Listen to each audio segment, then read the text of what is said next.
ఇంట్లో వరలక్ష్మి వ్రతం చేసుకుంటున్నామంటే 2-3 రోజుల ముందు నుంచే పనులన్నీ స్టార్ట్ అయిపోతాయి కదా. హాయ్ అండి, ఇది ఈరోజు నా మార్నింగ్ రొటీన్. లేవంగానే ఇంట్లో పని అంతా కంప్లీట్ చేసుకొని డోర్లు ఓపెన్ చేశాను. బయట పని కూడా కంప్లీట్ అయిపోయినాక కిచెన్లోకి వచ్చానండి. ఇవాళ లంచ్లోకి ములక్కాడ టమాటా, బీరకాయ టమాటా పచ్చడి చేశాను. మన ఇంట్లో వరలక్ష్మి వ్రతం చేసుకుంటున్నామంటే చాలా పనులు ఉంటాయి కదా. షాపింగ్, ఇల్లంతా క్లీనింగ్ చేసుకోవడము, ఇత్తడి వెండి వస్తువులు కడిగి పెట్టుకోవడం, అన్నీ సెట్ చేసుకోవడము, షాపింగ్ అన్నీ చాలా పనులు ఉంటాయి కదా. నేనైతే క్లీనింగ్ అంతా కంప్లీట్ చేశానండి.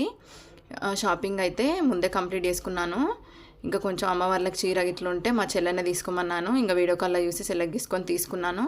ఇంకా పూజ ఐటమ్స్ ఎక్కువ అన్నీ మా అమ్మ వాళ్ళతోటే తెప్పించుకున్నానండి. వాళ్ళే షాపింగ్ చేసిండ్రు.